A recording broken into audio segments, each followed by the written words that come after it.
All right, how are you doing today? In there. It's been a crazy week already. Yeah, in what Yeah. way?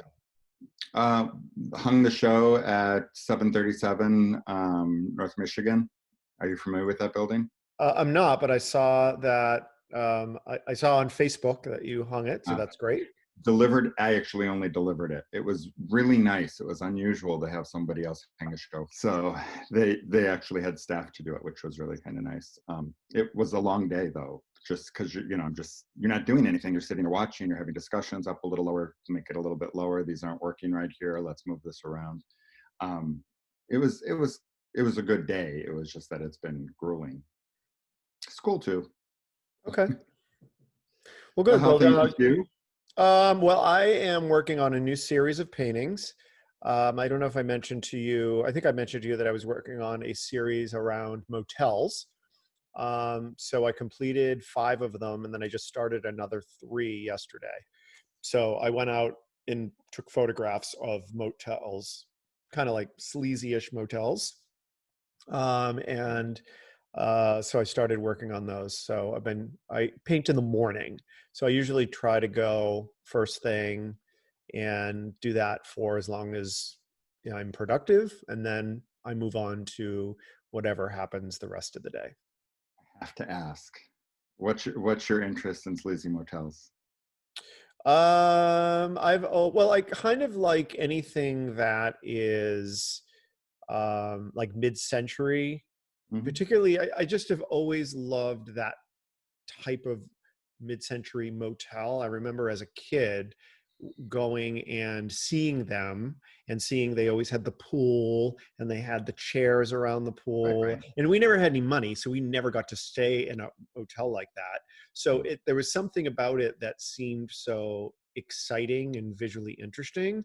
But Oh, now they are a lot of times, if they have that facade still, or they haven't been torn down or redone, they're usually oftentimes they're like hooker hotels now. So that's there's a why I asked. yeah, so there's like this combination of looking, nostalgia to the past with there's a sense of um sadness and depression. And I will tell you, the paintings that I've done are definitely, they're coming across as like really kind of like sad and lonely. And I like them because, when I'm depressed, the world being happy around me and sunny just drives me fucking crazy. Yeah, So I want to, when I'm depressed, I want to be someplace that's a little bit depressing and I feel more comfortable there. So it's kind of like these paintings are a place that I feel like people could be comfortable being sad. that's interesting. That's actually a really interesting point of view. I mean, they don't make you sad, they just make you comfortable. Yeah, that's how yeah, they don't make me sad. I look at them and I feel like that's where I would want to go. That looks like a rainy, empty motel. And if I was feeling just different from the world, I want to go there. And I just want to be there for a weekend by myself and not seeing anything happy that makes me feel like a loser because the world's happy and I'm sad. So yeah. Huh. That's interesting. I kind of like that attitude makes sense, right? Because why would you want to make yourself more miserable if just find a place that you feel comfortable. That's actually cool. Yeah. Well, some people want to make themselves more miserable, but we know Mhm. that. Well, the interesting thing about that is when you're making art, you're probably not miserable. You're probably just lost in the moment, right? So Oh yeah. when you're painting, you're not really thinking about, oh, this is a horrible place you're looking at, or even a dark place. You're looking at more structure and the way Correct. the elements come together, how light falls. It's That is, interesting. yeah, that's completely correct. I am not feeling sad or depressed when I'm creating these. So you kind of go into this zone, as you know, and then you come out of it and you're like, oh, wow, look what I just created. And then when you get other um, people comment on your artwork, then you get to see it in a whole new light. So is that something that you experience when you see people uh, looking at your artwork? You see it in Um, a fresh way? I'm kind of a selfish painter. Okay. Um, I, I, it's a way of me getting lost in something other than me. It's kind of removing myself.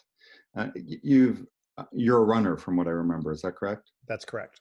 Have you ever had runner's high? Do you know what that is? Oh gosh, yeah. Yeah, it's that. So there have been times in my past when I would be painting all day and realizing at the end of the day that it's the end of the day, and not having experience being there while I was there. You know what I mean? So there's kind of that, you're there, you know that you're going through the motions, you know that there's stuff going on, but you're not really conscious. So that's kind of where that comes from. I love that. I mean, it's just wonderful. It's like I said, like runner's high. Yeah. I wouldn't say that I get that necessarily with painting. I do get that with running, and I definitely get it with cooking. Like I will go in a cooking frenzy for hours and hours and hours, and, you know, 11 hours have gone by.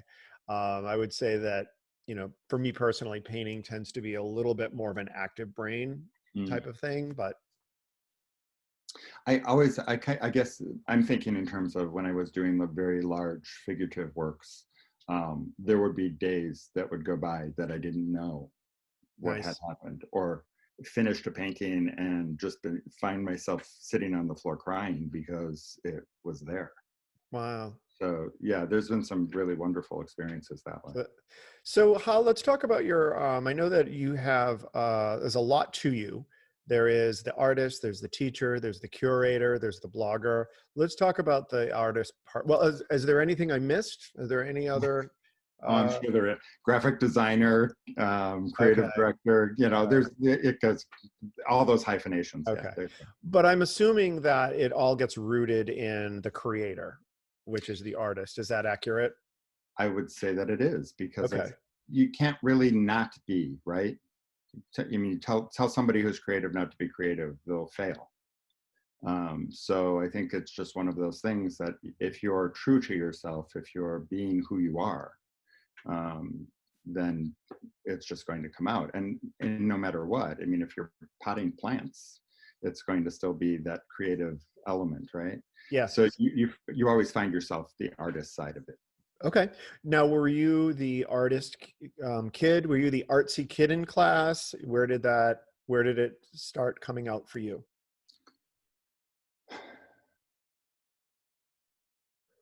I wasn't the artsy kid in class. Where did you grow Um, up? Did you grow up around here? I grew up in Arlington Heights. Oh, yeah. Yeah, so the suburbs. But it was my childhood was definitely repressed. So Okay. there was a lot of like, just I felt there was a lot of wallpaper. You know, I felt like wallpaper. There was a lot of chaos going on, a lot of drama. So it's kind of interesting that I don't remember ever being like, I wasn't the artsy kid. I wasn't in part of any group, if you will. Yeah. I remember drawing. I remember in high school that was my favorite thing. Okay. Um, in fact, when my senior year, I only took 4 classes because I had done everything else, and I just needed the 4 classes, and I was working in the afternoon. And the 4 classes were figure drawing, or no, I'm sorry, drawing, film study, gym, and photography. So Okay. I guess in that sense, I was a little artsy, right? Because I was going with what I loved, as opposed to um, thinking I was going to go on to school. I was going to go on to college, and I needed to do X, Y, Z, and take another science class, and I didn't. Yeah. What were you planning on going on to college to study? I wanted to be an artist at that point, and my dad kept saying, "Take business classes. You know, you need to figure out a way of how you're going to feed yourself." So I took a lot of business classes. I took a lot of different kinds of classes. So you said that you wanted to be an artist, and you were what, 18 years old. What did that mean? What did it mean to be an artist? Because when I was 18 years old, I wouldn't even know what an artist is. So what did you Um, think that was? I think it was because I knew I liked making things. I liked creating. I liked the idea of being able to draw. I knew how to do that. I loved photography. I loved um, not only the um, not only the fine art kind of angle, but I also loved just the design aspect of it. So design was something that I thrived on. So, and it seemed like it made perfect sense as to what wound up happening with me, you know, becoming a graphic designer, working my way through school, when I wound up finally going away to school after I got the undergrad, and going and getting my undergraduate degree in illustration, you know, so that tied in the whole idea of drawing with design. While I was there, I was able to actually connected with one of my faculty members in a painting class. I guess I wasn't a faculty member, a faculty person in the painting class who wound up being my mentor. And he said, you know, you really should be pursuing this. You're really good at what you do. So I wound up getting a full scholarship. Bizarrely, I wound up getting a full scholarship to grad school, where they basically paid me to teach 2 classes. That was my beginning of teaching.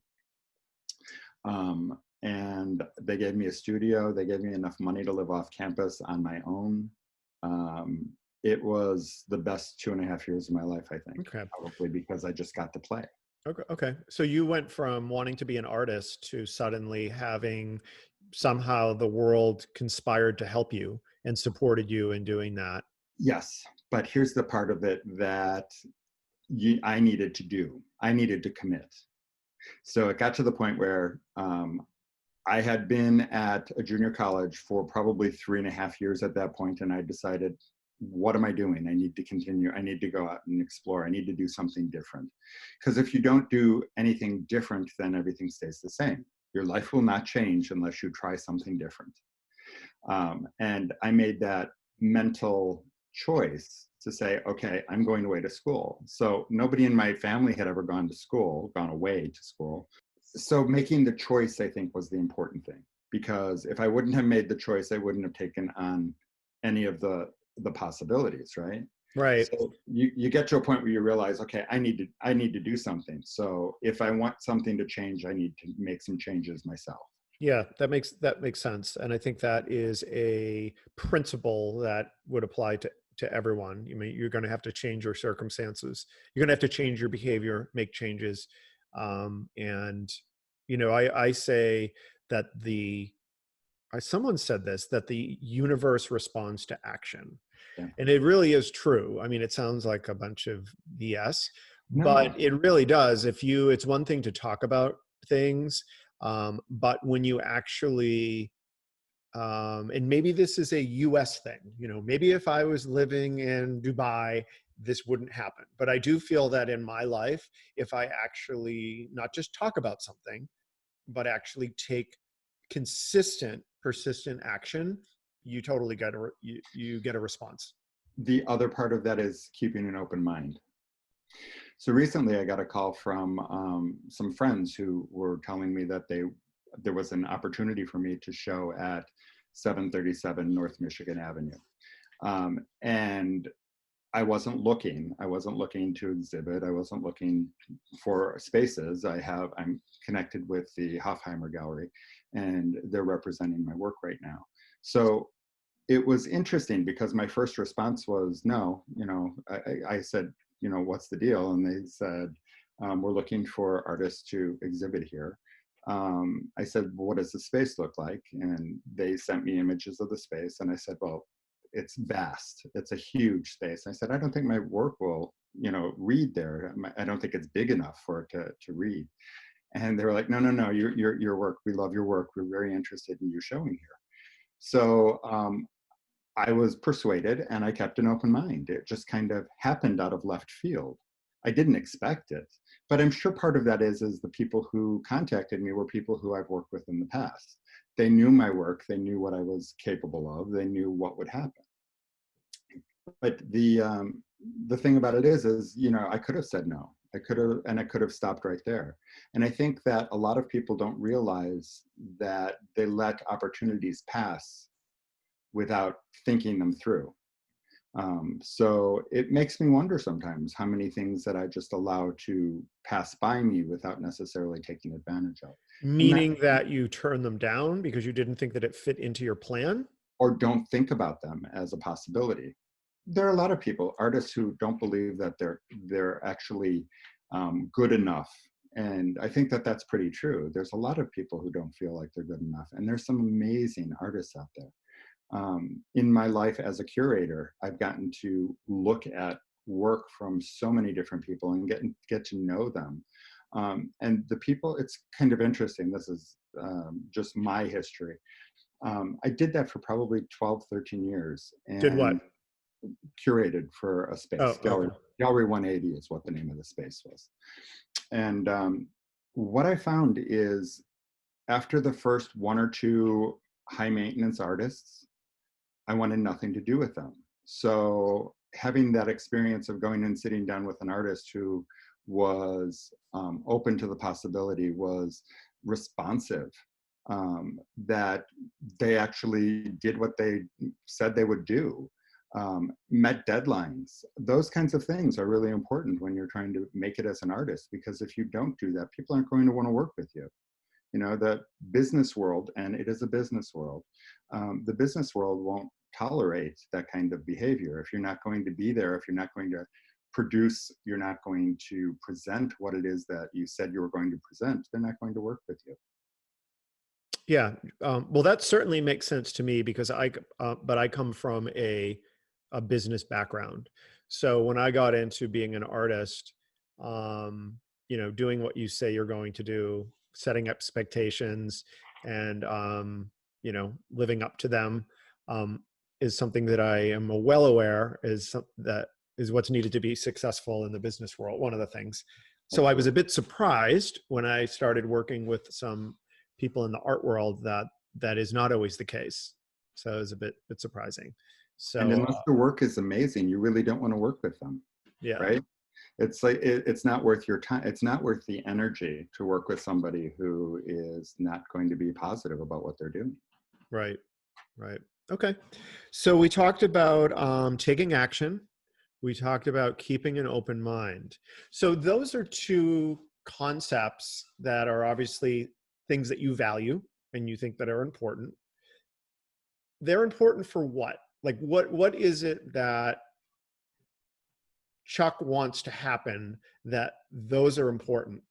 It's a worldview, right? It's the way that you look at the world. And the I'm very pleased with the way that my life has turned out. Don't get me wrong, there's been a lot of challenges along the way.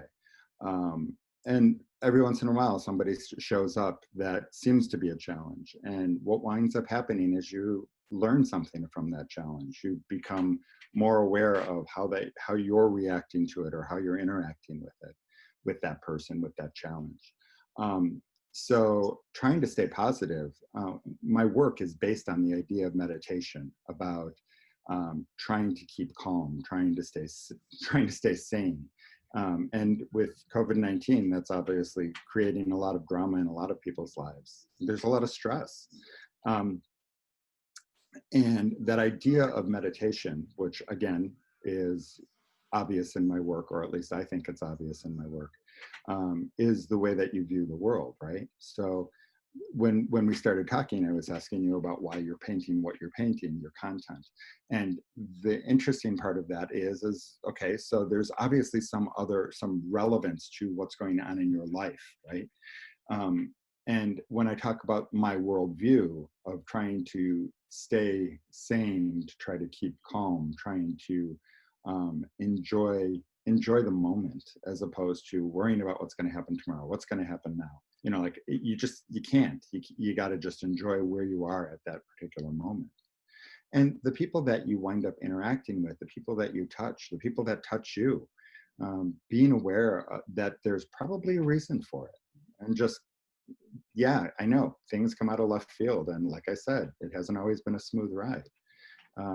But there's always a reason. There always seems to be a reason for everything that happens. And if you look at your life that way, and it's so much easier to do that as you get older and look back on it, as opposed to when you're in the middle of it. It seems like it becomes more of a learning experience as opposed to just being the victim. You talked about tactics like action, taking action and keeping an open mind. And maybe you did answer this and maybe I didn't process this as the answer to my question, and that's cool. Okay. But I guess what I'm trying to figure out is those are things that you think are important, and they're like tools. They're tools that Chuck uses, and you are using them for what? Like, what is your goal that you feel that you need to be action oriented and you need to keep an open mind? Like, what is it about you? Well, I mean, what are you trying to accomplish, or what is it you want to be, that those are important things? I don't know if it's something that I want to be. I think, well, that's not true. I think I want to be happy, right? Okay. That's kind of the goal. Doing what you want to do, making a decent living at it, um, helping people along the way. So tell me about being a curator, and how is that different from being an artist in terms of the part of your are you using a different part of your brain? Um, using the brain differently, I would imagine. The Being a curator is more about telling a story. And I tell artists this all the time. When I have a very good friend of mine who just submitted work to the Rockford Art Museum exhibition. They do a biennial, and she didn't get in, and she was crushed by that. And one of the things that I said to her is, you know better. You've been doing this for a long time. Um, but the thing about it is, you never know the person who's jurying any show. They have not. It's not about, is your work good enough. It's about they have a pot of work. Let's say there's 100 pieces, and they have to tell a story with that 100 Yep. pieces. And the story needs to make sense. It has to all come together.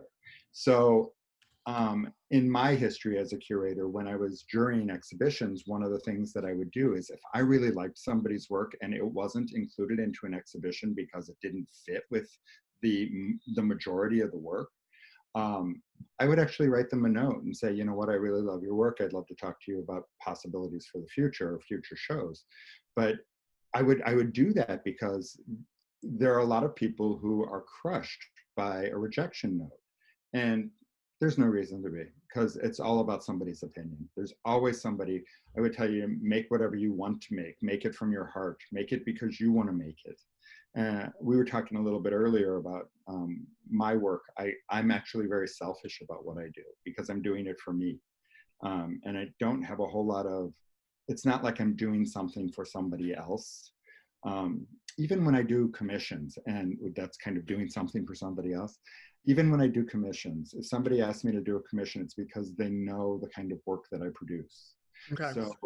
So what I would typically do is make a couple of different pieces and then say, you can pick one.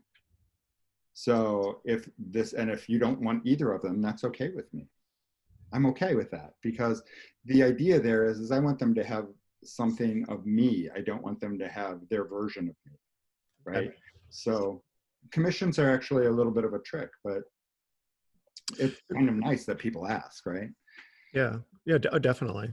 I've been lucky. The commissions that I've had to do are all things that I felt good about. I wasn't asked to create something that I didn't feel good about.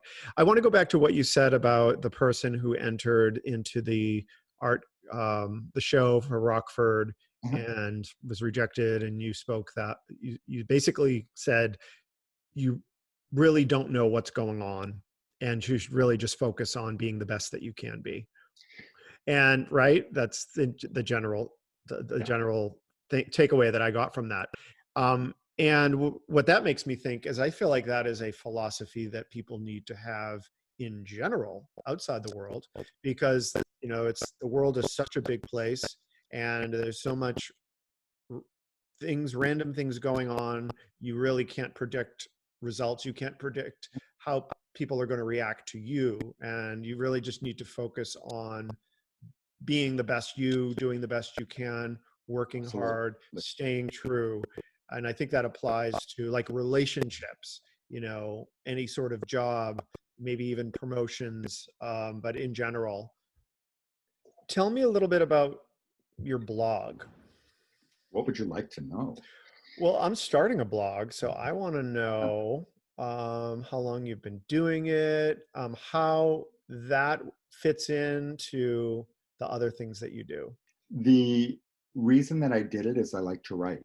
And I think that that aspect of my curatorial life is being able to tell stories about work. And sometimes it's about stories about artists that don't necessarily think that that's what their work is about. For instance, So you get to add your commentary on their work. yes, and isn't that what everybody does when they go to a gallery? So they kind of see it through their own eyes with their own experiences. The only way that you can look at a piece of art is through your experience, what your life experience has been. Okay. So all of the things that have happened to you, all of your experiences are what you bring to that painting. So you are not going to see that painting or that piece of art as anybody else would. When I put together the Breaking Criminal Traditions exhibition, it is an exhibition of some 20, 25 artists. And yeah, that one. And when I put that show together, and it's constantly changing and evolving, I found that artists don't necessarily make work about the criminal traditions. So the criminal traditions are human rights issues. They deal with everything from human trafficking and honor killing, acid violence, really some dark, dark things. But most people aren't going to want to go to a show that seems that dark, right? It would be a very depressing experience. So what I wound up doing is thinking about the stories that Breaking Criminal Traditions was trying to point out, the issues that they were trying to identify. And with that, I started looking at work and looking for connections between the work and the comment. So if in fact I was looking for work on human trafficking, instead of looking, like actually somebody creating work that specifically deals with that, what I was doing is I was looking for other things that would reference it. For instance, Nancy Rosen. Nancy Rosen is a Chicago artist. Um, she is the artist behind Frank and Gracie, the Netflix show. Lily Tomlin plays an artist, and Nancy Rosen is actually that artist. Though she created all the work for Lily Tomlin. Oh, okay. It's kind of a cool story. Well, and if you ever watch the series, you're going to see much of her work. In fact, she has a show, I want to say it's in LA, and Nancy wound up going out to be an extra at the gallery reception of her Oh, own cool. show. And all of the work was blown up the size of these monstrous walls, and it's still held together really well. But Nancy's work, Nancy would tell you that her work, she just makes work because she has to. She doesn't really ever talk about what the content of her work is. And my perception of her work is it's about women supporting women. It's very much like that. The work is a little bit, it has a dark quality to it. It's not voluptuous. It's kind of harsh. But there's always the support of women supporting women. And that's one of the things that I deal with regard to the human rights issue, right? So there is one image that is in the back of my head where it is very red and there is a wrought iron rail, like a fence, in front of this figure, and it's a female figure. And it totally speaks to the idea of human trafficking, being trapped. Okay. So those kinds of things are the stories that I'm telling. So when I go back to my blog, those are the stories that kind of come up. And I've talked about Nancy in many blog posts. My biggest criticism, but my biggest thing about the blog is when other things get in the way. I love Meaning, are you being able to do it? being able to do it. So in the past 6 months, I would say that I've probably posted twice. So And it sounds like the blog is just a way for you, another creative channel for you in the form of writing. yeah, absolutely. Okay. Absolutely. And if I see a great show, I write about it. If I going to Art Expo, that was one of the things that there was one artist whose name is now escaping me that I just loved, and I just sat and wrote about it. And her work is all about ice melt, and there are these ridiculously large pastel paintings, where she's actually rubbing the chalk into the paper, Okay. and they're just stunning. They're just really, really beautiful. So, and if you're interested, go check it out on my blog. You'll Okay. find. All right. I will. What did your family think about you going and becoming an artist? It sounds like from the bits of information that you gave me about your family, that you would be the first person pursuing that type of career. Yeah. So what did they think? Did they think that you were wacky? Well, it wasn't something, even my father will tell you that he wanted me to take business classes. Now, don't get me wrong. The benefit of that is all of the business classes that I took were beneficial in my career as an artist, right? Because it's Sure. the commercial end of it. Yeah, most of the people in my family still don't understand what I do. And They that's don't okay. understand. They don't understand. Okay, It's that's a not their great answer. it's not their reality.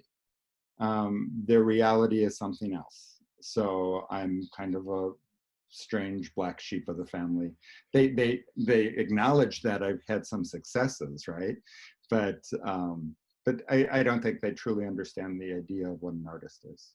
Yeah, so Michael Noland, who is the Yep. artist that's represented at Hofheimer Gallery. I interviewed him, and of all the shows that he's had over the years, I think he said he may have said that his dad never went to any of them, or maybe one, because he's from like Oklahoma, and his family just does not even understand what he does. You have this creative mind, but you also have a very high energy, engaged spirit, obviously, since you're doing all of these different things in these different channels. What else do you think that you possibly could have done if you were not an artist with this brain of yours? I don't know that that's possible, right? Um, I don't know that I would have done anything else. I think I would have been miserable. Um, I mean, I would never made an accountant, right? That's just not who I am. I couldn't sit. I don't think that I could. Actually, I failed accounting, so so I don't think that that was really an option. Um, I don't know if there would be anything. I think I was pushed down this. I mean, don't get me wrong. There were a lot of things that were pushing me away from being an artist, right? But things seemed to align. It seemed like if you focus on, there is a wonderful book, and I'm trying to remember who wrote it.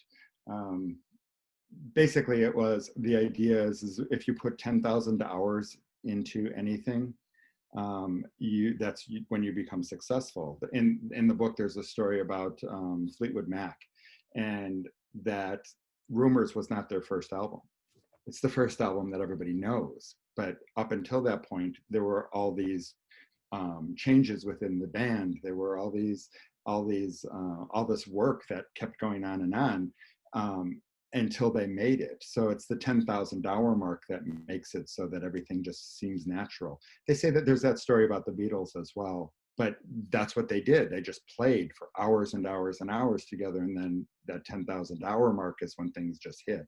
So my point there is that if you keep doing something, if you're passionate about it, it just seems to evolve into your life. I can't imagine doing anything else because it's not who I am. I think it's important just to trust your gut and to roll with it. You know, making decisions that don't seem to make you happy, doing it for the money, don't ever do it for the money. The money shows up when you do what you love, and that's the best piece of advice I've ever given. It's one of those things where you just have to trust yourself. It'll be okay. Just do what you love. The money shows up. Okay. So this definitely seems like, because you and I had a conversation, we had basically a full podcast conversation at the Hofheimer Gallery last week. Yeah. And, that was one of the things that you kept talking about, was this general idea of letting go. Things will happen, things will fall into place, being open. you know that seems like a big part of your approach to life, and obviously it's worked for you. Yeah. When did you adopt that? Is that something that you had early on, or is that something that just I think it evolved in the 90s. And it sounds kind of crazy, but there was a whole period there where the 90s were all about self-help and trying to figure out who we were, Marianne Williamson. But it was also a time when I spent a lot of time traveling. And that was my first experience with the stone circles of Great Britain, right? So my work has dealt with the meditative qualities of those circles in Great Britain for 30 years now. And what I mean by that is just the experience of going there and being focused. I spent I would go 3 or 4 times a year to London. I'd fly into London and screw around in London for a while, and then go out into the middle of nowhere. And there are 432 stone circles in Great Britain alone. So I would have a duffel bag with me. I'd hop a train, go to these places. I wound up meeting incredible people, and that was a time when I was traveling alone a lot. And there was something really wonderful about that, because the experiences I've had, the people, the conversations that I've had, kind of made me who I am and made me realize that you just have to relax and everything will be okay. Okay. Again, that isn't always true. I mean, don't I've been hit with some crap in my life, everybody has, I'm sure. But being able to focus, knowing, going back to those kinds of, hey, you know what, God has a plan, that attitude is really helpful in getting by. Yeah. Did you have different results when you were more intentional and goal oriented and looking for specific results? And did you have a bad experience with that approach to life? No, but I think you can't force things to happen, Okay. because my experience has been that they just don't work out. If you're trying to force something, it's not going to benefit you. I really do believe that there's a reason that things are put in front of you, even challenges, um, dealing with personalities, doing things that you don't necessarily want to do. And sometimes it might just be your own learning experience. Sometimes it might just be that you're dealing with some crazy people. Okay. Um, but the other side of that is, you know what? Maybe I'm missing something. Maybe I need to reevaluate. So why is this person placed in front of me? What am I supposed to be learning from them? Yeah. Okay. I mean, that certainly is an approach to challenges, is to look at them as learning experiences. Yeah. And that was one of the things that we actually did talk about at the gallery. I know that in my personal experience, that was a big part of like my growth in the past few years, was realizing that challenges are actually opportunities Growth. for growth, and that everybody has problems, everybody has challenges, and it's kind of the way that you deal with them.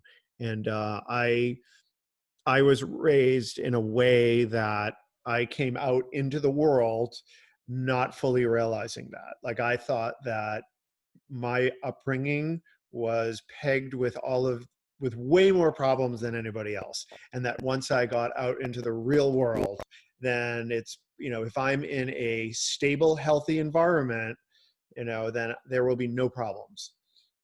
I don't know why I thought that. Well, I think I do know why I thought that.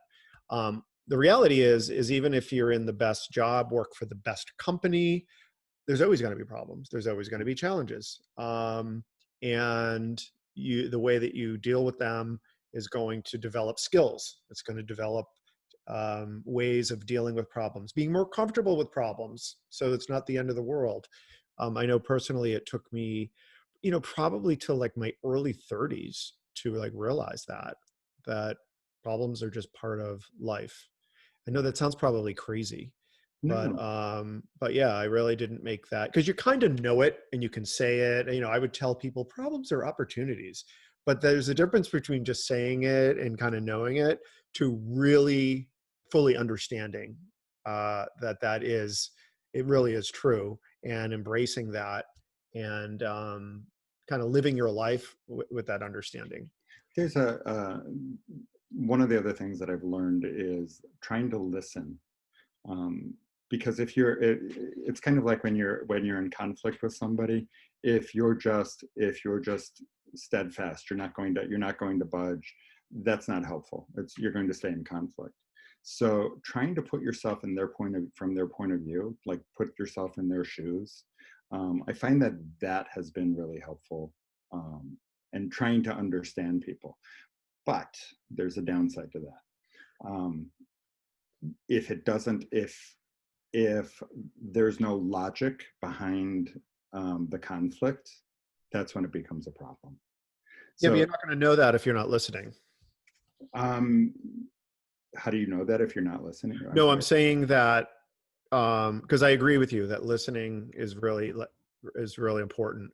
And if it's sort of like this, if it's based in crazy, you're Yeah, not going to know that until you actually are listening and paying attention, right. assuming that it's not based in crazy and, listening to people. So this goes back to one of my favorite books of all time, which is Stephen Covey's The 7 Habits of Yeah, Highly Effective People. Because one of the habits is seek first to understand and then be understood, which is basically what you're saying.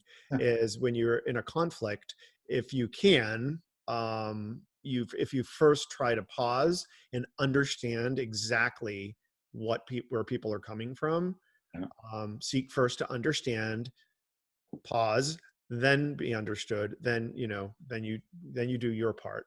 Yeah, yeah, absolutely. It's beneficial, but then you realize that when things don't seem to work out the way that you think they're going to, it kind of challenges you again, and it brings up that whole thing of, okay, well, wait a minute, what am I missing? What do I have to learn from this situation? Okay. So how much more that this is a great, I love talking about stuff like this. How much more do you think that you have to learn? Like if we had this conversation 10 years from now, do you think you're going to say, oh my gosh, the past 10 years I've learned all of these things that I didn't know about myself and about the world? I honestly, I think it just keeps evolving until you die, and I don't know that if I ever get to the point where I'm not learning something, if my life isn't changing, if there isn't new thought, I'm probably going to be dead anyway, right? It's just mentally you wind up fading away, and you sit in a rocking chair and just wait until your body fails. It doesn't make any sense to me. So I'm kind of hoping that the way that I live my life is always going to have challenges that are um, informational, intentional, learning experiences. Otherwise, it goes back to the teaching thing too, because as a teacher, what you don't realize, most teachers, my students teach me more than I could ever give them. The idea of working with 20 somethings or even 18 year olds, I get the experience of understanding what the world has changed into, because it's not my life, right? It's not my experience. So having that relationship with students has just been hugely beneficial, because you get to see how the world has changed. You What don't are you don't get all what are this, some right? what are the biggest things that are different about the world for 19 and 20-year olds? Because I don't interact with 19 and 20-year olds, and it sounds like a The nightmare worldview. with social media Yeah. and all that crap. It sounds like a complete nightmare being that age. Um, what can you tell me? It's their reality. It's their reality. I mean, you don't know anything other than what you know, right? So those 18 and 20-year-olds are, their reality has never, they've never lived without a cell phone. Hell, I had a dial phone on the wall when I was growing up, right? Life before answering machines. That was my reality. So now looking at what they're dealing with, I kind of think the same thing. How do you, the idea of um, dating, they don't know how to talk to each other. Rarely do they know how to talk to each other, and I think that's the most What do you interesting. mean? They don't talk. They don't, when they're face to face, they don't necessarily talk to each other. What are they um, doing? They're on their phones texting? on their phone texting, yeah, because that's the way that they communicate. I see. Generalization, total No, I generalization.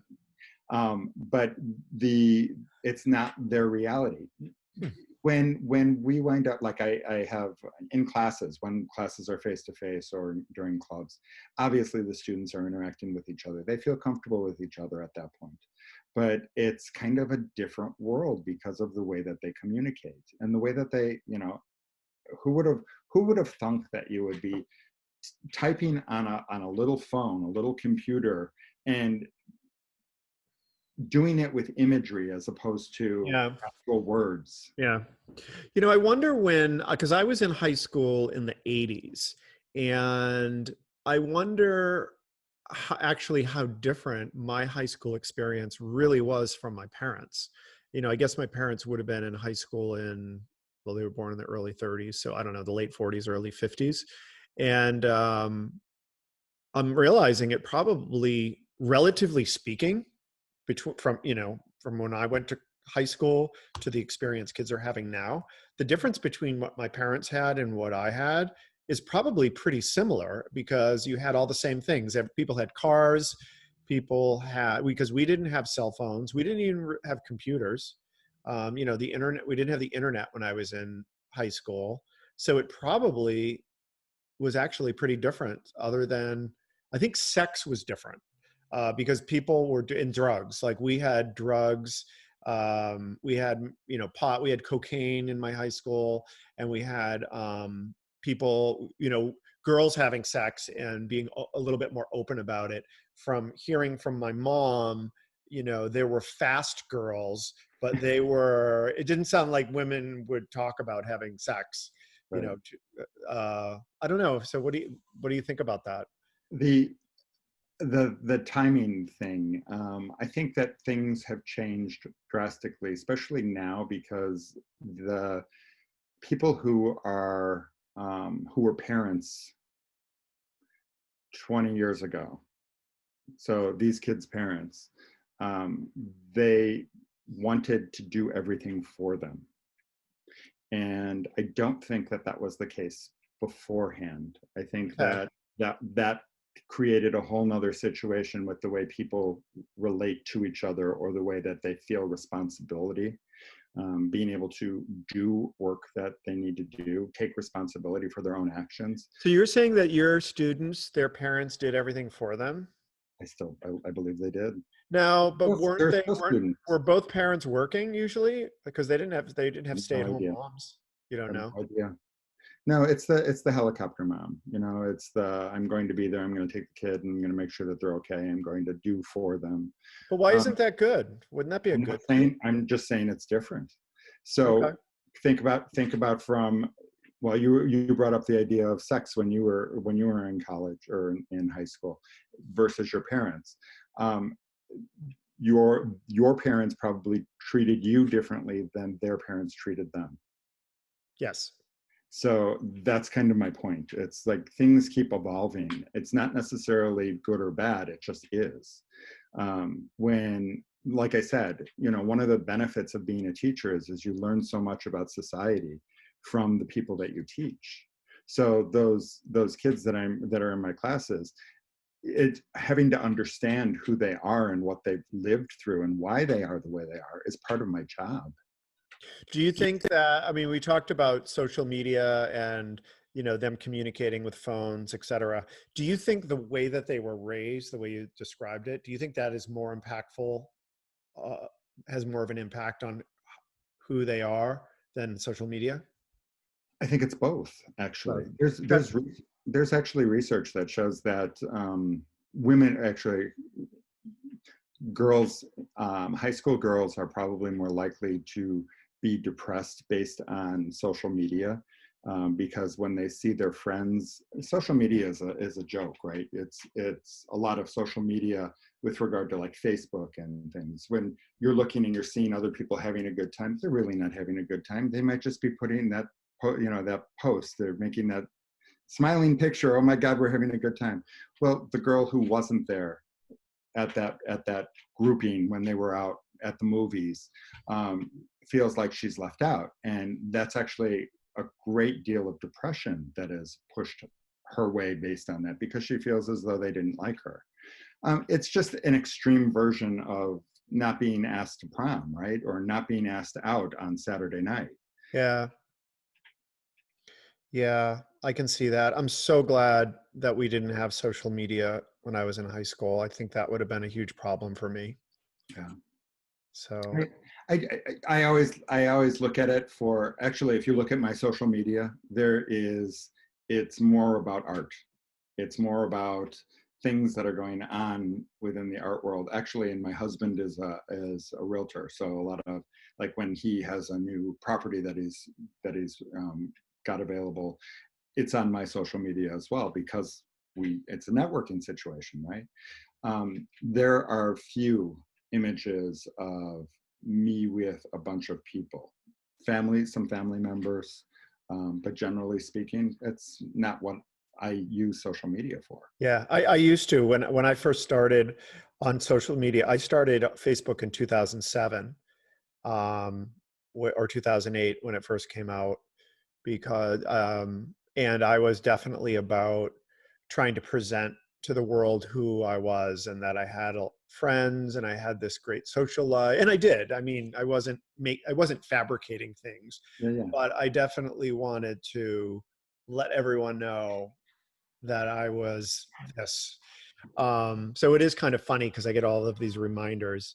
Um, so, and because it's a little silly that I was doing that. Um, but this was at a time where we didn't get as many likes and you didn't have as many Facebook friends. Now, I'm much more. Well, I do all sorts of goofy things. I just try to be. I think I'm funny. I don't know. I try to be funny more than people think that I have a great life. You don't have a great life?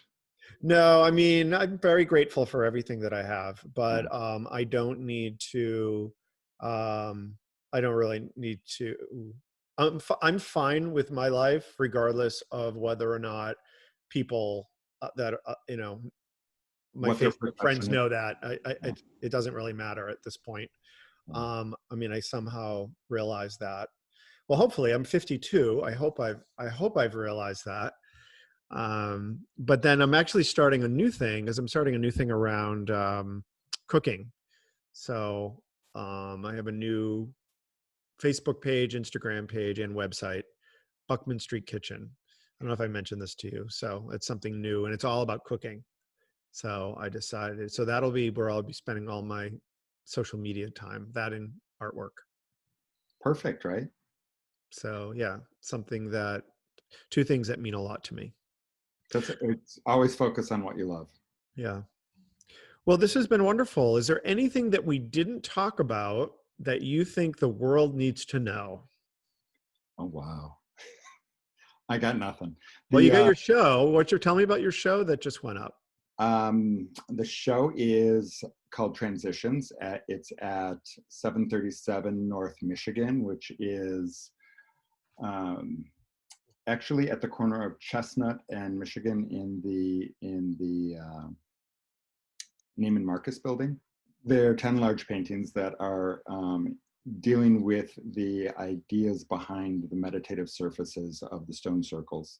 Um, Over the years, my work has changed drastically. It's gone from structural abstraction to surface paintings, to overviews of the sites, to there's even been figurative work that I've done that deals with the meditative qualities, that place right before you wake up, somewhere between dream state and being conscious. So this is just a continuation of those paintings, and these paintings, um, they're they're in this great space, and I'm just real excited that I was asked to produce the show. Now, can people just show up or do they have to make an appointment? Only if you're going to buy. The show is actually the space is open 24 hours a day. It is at 151 East Chicago, and that is where the entrance of the Neiman Marcus building is. Even though the address of the building is kind of confusing, but it is off of Chicago. It's at the corner of Michigan and Chicago. Okay, Uh, great. yeah, and it's a beautiful space and beautiful show. It basically deals with the transitions of time between each period within my work. And there's some things that I've never shown before, which is kind of cool too. All right, great. So Chuck, thank you very much for checking in with me. This was great. I think I want to have you back because you and I think very similarly, and I think this was a great conversation. I would love to continue it. There's a few additional things that I want to talk to you about, but I think we'll do that on another episode. Great. Thanks so much. You're very welcome.